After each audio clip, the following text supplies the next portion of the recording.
If you want to know something about yourself, sit on your bed one night and say to yourself, you got to mean this. Like, you got to be desperate. This is no game, this.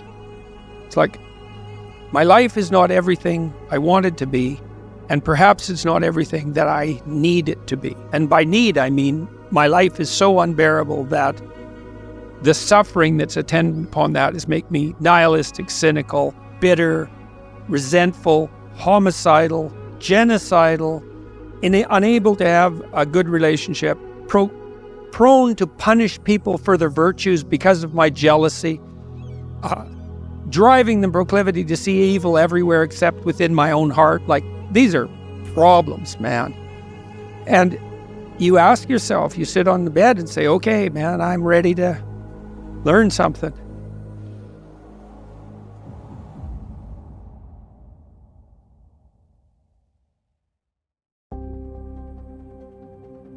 What's one thing I'm doing wrong, that I know I'm doing wrong, that I could fix, that I would fix?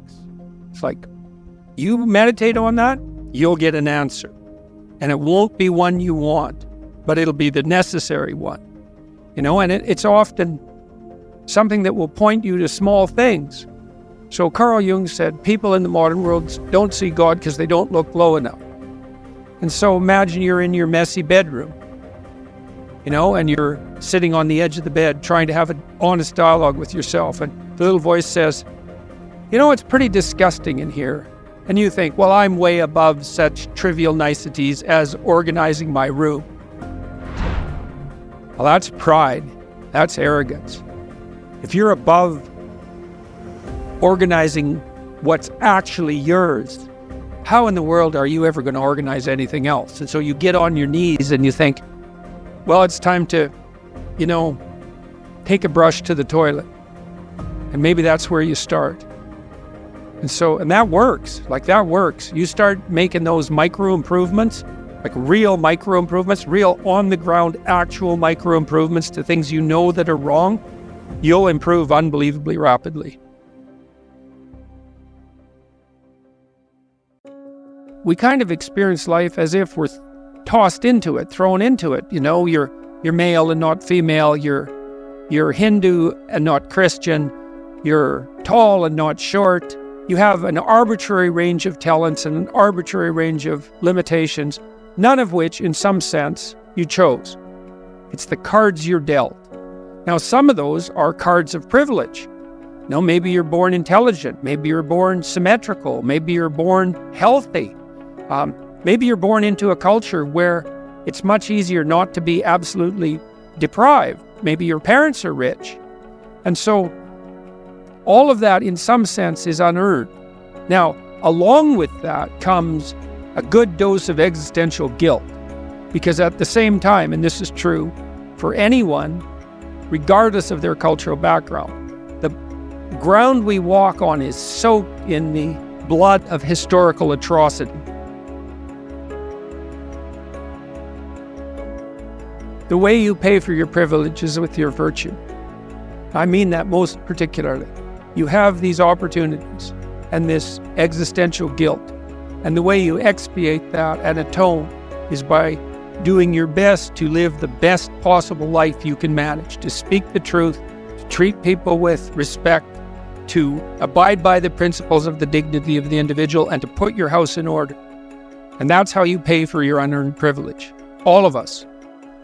And we all have our privileges and our curses, All of us have that. That's why it's not useful to be envious of people.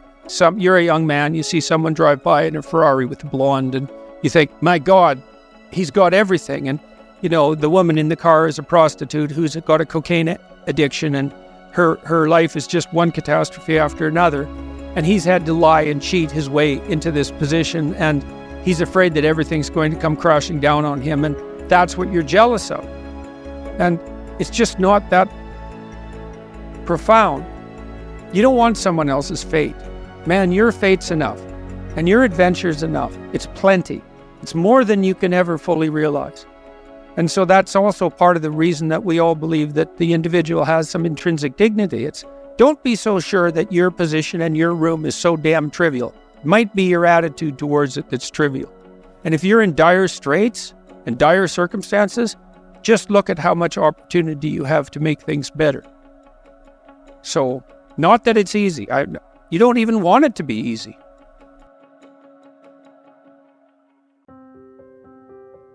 Well, the first question is, well, what bugs you? What's bugging you? This is such a cool thing. It's like, where is my destiny? Your destiny is to be found in what bothers you. Why did those things bother you? There's a lot of things you could be bothered by. Like a million things, man. But some things grip you. They bug you. And they might make you resentful and bitter. Because they bug you so much. Like, they're your things, man. They've got you. So then I look for a question that I would like the answer to. That I don't, and I would really like the answer to it. So I don't assume I already have the answer. Because I would actually really like to have the answer.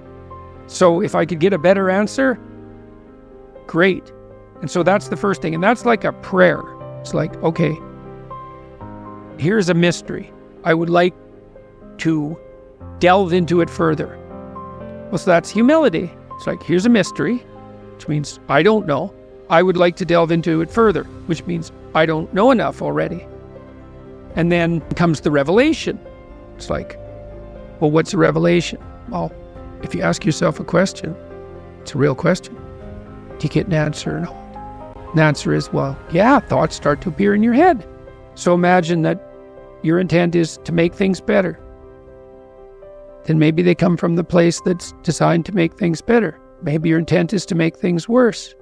Then they come from hell.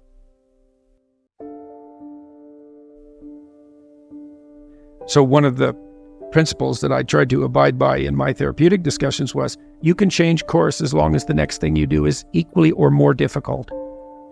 Because that's a check against just giving up. So you want to discipline yourself so you can get yourself organized so that you can go in a particular direction, so that when you find the right direction, you can really go in that direction. And that does require an apprenticeship of sorts. And it might not matter in some sense exactly what the apprenticeship is, as long as it is rigorous, right? And so that's sort of a bridge between moral relativism and moral absolutism. There's lots of games you can play. It's not that obvious a priori which is the best game, so that's kind of a morally relative stance. There's multiple playable games. But then the absolute is, yeah, but you have to play one of them. You have to learn to play one of them. You have to become an expert at least one of them. So you want to commit to something. And then when you commit to something, you require yourself to bring all of your disparate components moving in a single direction, united in a single direction. So it's a unifying act. And then once having been unified, well, then you can bring that unity to bear on a variety of different tasks. But you have to bring it together first.